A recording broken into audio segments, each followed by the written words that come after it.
el Cine Teatro Nilo. Nilo se llamaba el cine teatro construido por una pareja de inmigrantes palestinos que habían trasplantado las raíces de sus vidas en Abancay y a quienes el vecindario llamaba los turcos. Y eso mismo lo hacían en casi todo Latinoamérica con los árabes de cualquier lugar. Pero la verdad fue que los libaneses, sirios, palestinos, jordanos, armenios que emigraron a otras latitudes en búsqueda de libertad y un mejor destino, lo hicieron con un pasaporte de la República de Turquía, razón por la cual, cuando ingresaron a los países donde arribaron, se les conoció con el gentilicio de turcos, porque estos jamás fueron ciudadanos de aquella república que surgió en 1923, sino súbditos de lo que fue conocido como el Imperio Otomano, también llamado Imperio Turco Otomano. Esa mala costumbre pervive hasta la fecha, aun cuando los nuevos inmigrantes árabes muestran un pasaporte de un país y estado independiente, claro está, excepto los palestinos. Para mí, el local del Cine Teatro Nilo era lo que más brillaba en todo el jirón Arequipa. Allí se metieron las mejores horas de mi niñez. Su fachada es de piedra almohadillada y tiene 3 niveles. En el segundo piso, que da a la calle Arequipa, exhibe 6 balcones de fierro forjado.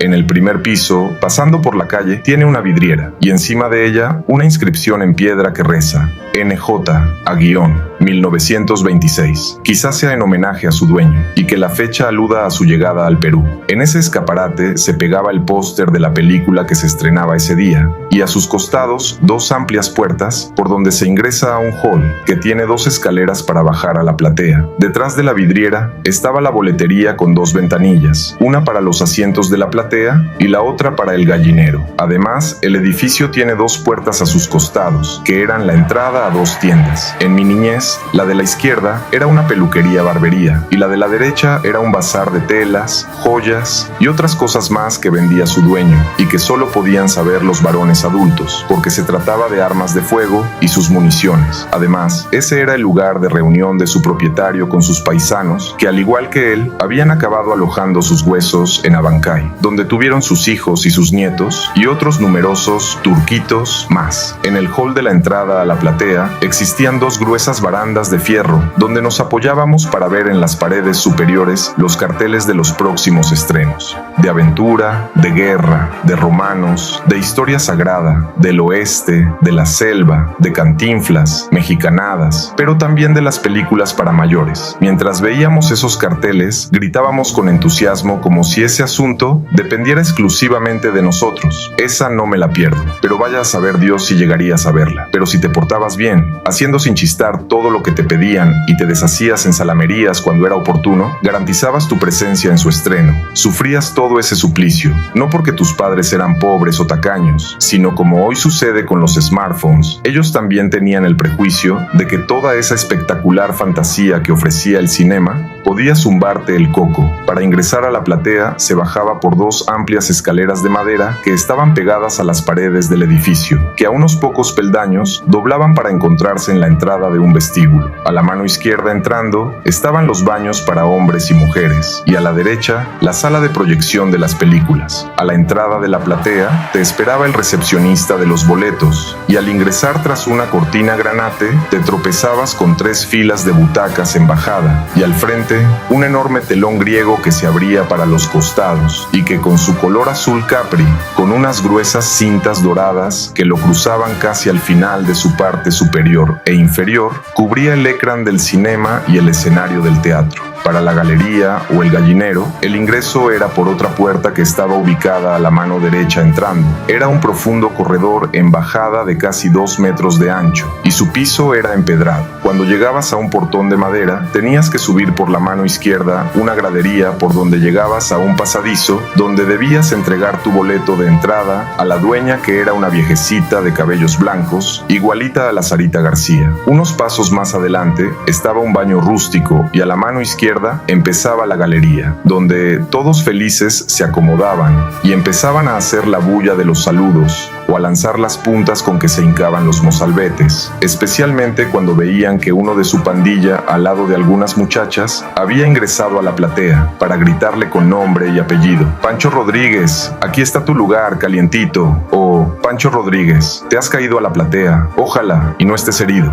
Decían esto último porque la altura era más de 6 metros. Aquel bullicio continuaba sin parar hasta que empezaba la función. Primero pasaban un aviso de ley y luego los avances o lo que ahora llaman los trailers de las próximas películas a estrenarse en esa sala. Después congelaban un aviso que decía 5 minutos de intermedio y otras cosas como eso de ir al baño y que estaba prohibido fumar. Mientras tanto, sonaba el pasodoble en Her Mundo. Cuando ese intermedio iba un poco más allá de los 5 minutos que rezaba el aviso, nos ponía en un coma de ansiedad que nos obligaba a gritar desaforadamente: ¡Hora! ¡Hora! ¡Hora! Y todas las bullas más que hicieran falta para que la película empezara. Y por fin empezaba. A partir de ese momento, el tiempo de este mundo, de ese año, ese día y esa hora, se detenían para mandarse a mudar a la época de los salvajes, los romanos, los vikingos, los apaches, los vaqueros, los rancheros, la Biblia, los egipcios, los castillos y otros tiempos antiguos, pero también a las guerras del siglo XX. Y nuestro espacio abanquino desaparecía tragado por los mares, los desiertos, las selvas, los grandes parajes nevados, el viejo oeste americano, las ciudades antiguas y las modernas con sus rascacielos, pequeños poblados, aldeas nativas, inmensos ranchos, lejanos países y miles de otros paisajes remotos más, sin faltar los escenarios de las sangrientas batallas, donde con toda naturalidad veíamos cómo los seres humanos se mataban o se morían heroicamente. Pero menos mal que al final, los buenos, que siempre eran gringos, alcanzaban las victorias y de paso se ganaban las chicas más valientes y bonitas. Entonces nosotros ya no éramos nosotros, porque de verdad habíamos salido de nuestros cuerpos para meternos en la fantasía sin límites que nos obsequiaban los magos, los héroes, las bellas mujeres, los cantantes, los bailarines, los poderosos guerreros, los rudos aventureros, los monstruos enormes y los animales inteligentes que solo les faltaba hablar. Y así pasábamos aquellos imperceptibles minutos metidos en la inmensa alegría que nos obsequiaba el triunfo de los héroes, y por eso todas sus victorias las aprobábamos con un unánime griterío lleno de aplausos, pero también nos angustiaban hasta hacernos rabiar de verdad la ganancia de los malos. Y eso no era todo, pues también llorábamos frente a la desgracia y el dolor que suelen causar las injusticias, especialmente contra los inocentes y los desvalidos. Y de repente, como por arte de magia, en medio de nuestras rabias y congojas, surgían las hilarantes y cómicas escenas o los disparatados eventos que nos provocaban grandes carcajadas hasta casi ahogarnos. Pero ahí no quedaba todo, pues también teníamos que tragarnos, masticándonos las uñas, los terroríficos episodios de alguna que otra película de miedo, que nos enseñaba que la purita maldad podía estar metida en el alma de las gentes y que podíamos no morirnos de viejos como nuestros abuelos, sino que alguien, como si fueran los ñacachos de nuestros cuentos infantiles, podía matarnos porque les daba la gana. Para librarnos de esas malvadas películas, aprendimos a noticiarnos en nuestras nocturnas y callejeras reuniones sobre qué películas eran las buenas, las malas, las terroríficas y las imperdibles. De esa experiencia cinéfila, aprendí intuitivamente algo que después un libro de psicología me pudo explicar, y era que todos tenemos y compartimos hasta 5 emociones comunes, como la alegría, el miedo, el humor, la furia, la pena y algo que no podíamos explicarnos pero que existía: lo absurdo. Es decir, que había y sucedían cosas y experiencias que no tenían explicación, pero que podían ser la puerta de entrada a cualquiera de esas otras emociones primarias. Pero si en el mejor momento de una escena que podía definir toda la trama de la película, sin cortarse la proyección, se saltaba aquel capítulo, entonces todos enfurecidos maldecíamos al dueño del cine gritando: «Turco ratero, devuélveme mi plata, turco ratero, devuélveme mi plata». Y aquel grosero y airado reclamo cesaba cuando otra vez la película se ponía interesante. A veces esas protestas terminaban en insultos y groserías para los airados bulliciosos, sin que estos de ningún modo se quedaran callados, porque además, en medio de la oscuridad, nadie los podía reconocer. Debo confesar que, en el gallinero del cine Nilo, aprendí todas las groserías que después me sirvieron para ofender a los malcriados, y algunas veces para defenderme de los mismos. mismos. Lo que resultaba muy gracioso era que, aprovechando la oscuridad, muchas veces un mocoso de mi edad podía gritarle a un adulto majadero: «¡Cállate, huevón!». Y mientras nosotros celebrábamos a carcajadas esa inesperada ocurrencia, Reptando se largaba a otra parte del gallinero antes que el huevón viniera a sacarle su mierda. Si me pusiera a contar solo el título de cada una de las películas que llegué a ver en aquella mi añorada niñez y que todavía recuerdo, se haría muy aburrido, pues fueron tantas y tantas. Unas eran de acción donde los jovencitos, los héroes, nunca se cansaban de hacer lo que querían. Las de aventuras en desiertos, mares, ríos, selvas, montañas, nieves, páramos, etc.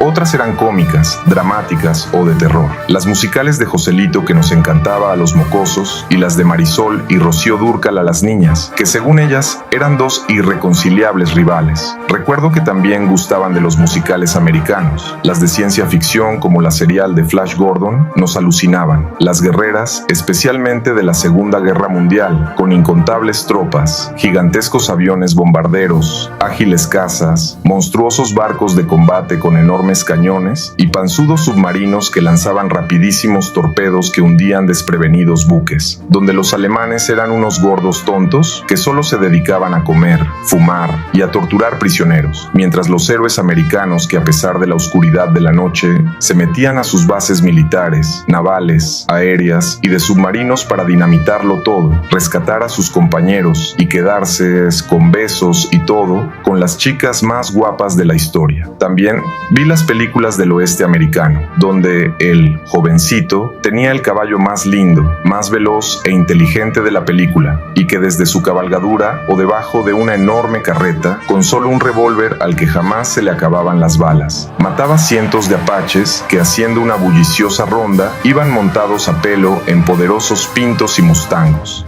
O aquella que mostraba un pueblo de una sola calle con casas de 2 pisos, cuyos edificios principales eran un banco que siempre asaltaban, la oficina del sheriff con cárcel incluida de donde los malos siempre se escapaban, una funeraria a la que nunca le faltaban clientes y una cantina. En ese bar cantaban y bailaban unas mujeres vestidas de rojo y negro, exhibiendo sus largas piernas con medias de malla negra y sus bombachos calzones, y donde, por cualquier motivo, el jovencito se peleaba con más de 6 malosos a quienes los masacraba a puñetazo limpio, y aunque también recibía buenos quecos y terribles huacapanazos, ni siquiera se despeinaba. Algunas veces vi otro tipo de películas que a los joros no nos gustaba tanto, pero sí a las jovencitas y las amas de casa, y especialmente a los moradores de la campiña. Eran las lacrimosas mexicanadas. Generalmente eran en blanco y negro y ambientadas en ranchos y haciendas enormes que estaban plagadas de trágicas historias de amor no correspondido, y por ese motivo estaban llenas de serenatas, balazos a pie o en caballos, peleas a puñetazo limpio y amorosas canciones lanzadas al aire con melodiosa voz por famosos charros cantores o lindas señoritas, como esas que decían: «Deja que caiga la luna, deja que se meta el sol, para decirte cositas muy bonitas, corazón». O esta otra: «Noche de ronda, que triste pasas, que triste cruzas por mi balcón. Dile que lo quiero, dile que me muero de tanto esperar, que vuelva ya». O la mundialmente conocida: «Bésame, bésame mucho, como si fuera esta noche la última vez». Y muchísimas otras más que muchos de ustedes recuerdan mejor que yo, porque de algún modo a su tiempo, o todo el tiempo, les han roto el corazón. En los comentarios que las señoras hacían sobre estas películas se sentía la enamorada admiración que tenían por Pedro Infante, Jorge Negrete, Luis Aguilar, Pedro Armendáriz, Arturo de Córdoba, y un auténtico respeto por la calidad actoral de María Félix, Dolores del Río, Katy Jurado y Sara Montiel. Entre los cómicos que sí nos gustaban a los joros y a todo el mundo estaban Mario Moreno Cantinflas, Germán Valdés Tintán, Antonio Espino Clavillazo o Adalberto Martínez Resortes. También este cine era un teatro, donde de vez en cuando, dentro de una gira nacional, se presentaban las obras del teatro clásico, protagonizado por los más famosos actores y actrices nacionales de la Asociación de Artistas Aficionados de Lima. Algunas veces también se presentaban cantantes con cartelera nacional, ya sean de la música criolla o del folclore andino. Aún todavía deben estar pintados en las paredes de la pieza que hacía de vestuario, los nombres y las fechas, que como recuerdo de su actuación dejaron los artistas que pasaron por el escenario del buen cine-teatro Nilo, que para su tiempo fue una infraestructura muy moderna y hasta elegante, que tenía entradas para el escenario, un proscenio, un foso para la orquesta y una gran platea. Por su parte, el pueblo no se quedaba atrás, porque en sus tablas los colegios presentaban las veladas varietés, donde los artistas locales de todas las edades, ya sea cantando, bailando, declamando poesías o actuando, entretenían al vecindario que asistía para contribuir con una buena causa, porque las entradas se vendían pro esto o pro aquello, ya sea a colores, en blanco y negro, mudas o sonoras. Hay películas que jamás olvidaré, y si se me ocurre repetirlas, alguna de ellas puedo bajarlas con la magia del internet y volver a sentir con nostalgia la misma alegría y entusiasmo que me ofrecía la galería o la platea de mi cine Nilo. Lo que a mí me resulta penoso es que el ex Instituto Nacional de Cultura, INC, mediante resolución directoral número 1129-2001-INS, del 6 de noviembre del 2001, haya declarado como Patrimonio Cultural de la Nación al Cine Teatro Nilo, ubicado en el Jirón Arequipa número 203 al 211, y que luego de casi 25 años, el gobierno regional de Apurímac o la municipalidad de Abancay no hayan hecho absolutamente nada para procurar su expropiación. Por supuesto, previo pago a sus propietarios del justiprecio de su indemnización, para que antes de que el tiempo lo destruya, como ya se nota, disponer su puesta en valor para los fines culturales de la ciudad de Abancay. Entonces, habrá que preguntarse, ¿para qué sirve el canon minero?